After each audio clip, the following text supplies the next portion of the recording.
All right, so when you think of Detroit gospel royalty, there is one group whose soul-stirring vocals are undeniable and revolutionize the genre. Now, the Clark sisters have received an honor that is befitting of their devoted career. Now, fresh off a trip to the Grammys is the legendary Karen Clark Sheard to share more about the honor and about the Clark sisters' illustrious career. Thank you so much for being with us. Thank you for having me. So good to be with you again. It's so amazing to with have extra you. guests. With Lomas Brown. Amazing. We've got surprises. Oh, thank thank you. you. This is what I'm saying. Yes. So how does it feel to receive the Grammy Lifetime Achievement Award? Oh my goodness. This is just like, I wanted to pinch myself. I had to, somebody pinch me to make sure this is real. And when I tell you, I'm so honored, I'm humbled, and we're grateful to God for, this is a mind-blowing season for us. We would have never thought we'd be here. I mean, you know, you've been in places where, you know, you've been in this game for a long time, and you feel set, you feel sometimes, oh, did they leave you out? But moments like this, it's like, here we go. You know, God blows your mind. So He sure does. I'm so grateful for it. So personally for you, it's a big deal. What is it for you all as a group to be recognized in this? Because you are the first gospel group to ever receive this award. The first female, yes. Female, yes. okay. And you know what? It feels, when we came together, we were so emotional. It was like we couldn't even describe this moment. And those are moments when you feel like you've been in this game for like 50 years, and it's like God has timing for you, a set time. You know, we thought, should we give it up or should we because we had a record it was called One Last Time. Yeah. And the people were like, no, we're not one last time, y'all. So this is just a moment that, you know, we all came together as sisters, and just thinking back where for the lady, my mother, who paved the way for us to be here for moments like that. I wanted to ask, how has gospel music changed throughout these years? Because like you say, you guys were pioneers. How has it changed to how it is today? It has changed. I think it's changed for the better. So because when you think about people who may not go to church, but you have that music that will capture their ears, and then the lyrics, the message, you know, will say, you know what, you can still have that moment with God, you know. And then I invite them to my church too. You know, my husband's a bishop. We got to give a shout out to the bishop.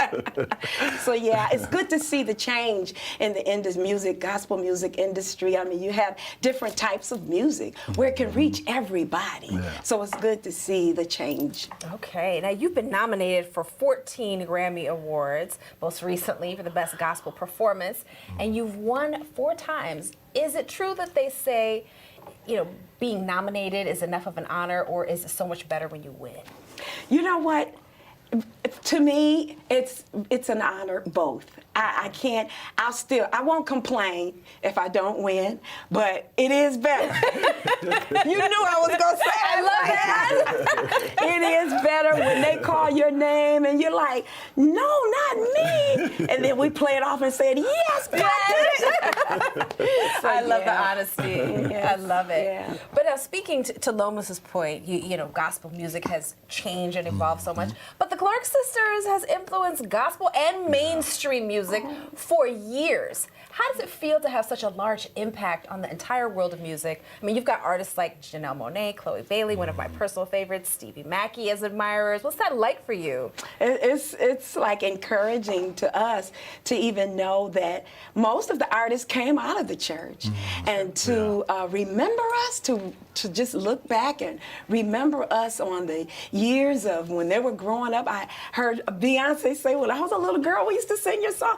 That moment right there is just like mind-blowing. So just that's what we're all about, is just spreading the good news and then having that inspiration, because look at them now, how mega they are, and then they're remembering us. It's like, well, you know what, God, you used us for that very moment, you know, for them to put us on another platform, you know. I mean, fangirl out when they see you. Oh my goodness. I mean, that's what happens. It's a blessing because when they mention us, people that maybe not know the Clark sisters, that I say that's a blessing because it introduces us. It gives us opportunity to be introduced to another audience because it's out of the four walls of church. It's more than that. Ministry goes beyond that. So are y'all big Lion fans?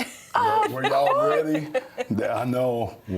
I know. When I tell you I was praying and fasting Yeah. for it, Yeah, I know. but you know what? My prayers gonna still work. They gonna still work, you know. That's right. That's right. Well, tell us about your new single. Oh, this new single, of course, it's been produced by my son, Jay Drew. And of course, when you talk about generational blessings, it blessed my son and then my daughter. She was a writer on here along with Marcus Johnson. And we all came together. This particular song, to make a long story short, we was in church and we were singing. My husband called me up and he said, tag the little bit of the song. And so we took that little bit and just wrote a song on it, but it's called Send It Down. And in this day and time, we need God's power to bring love back, to bring unity, and to just bring us together again. We need that love. Yes. We do. We do. Thank you. Yes. Thank you. Oh, thank you so much absolutely. for being with us. Thank you for having me. Yes, you gonna thank her for the prayers for the Lions? Yeah, we need them. Oh, yeah, I got you. I got you. All right. I'll let the guys know. Yeah. Please do. Thank you again. Thank you.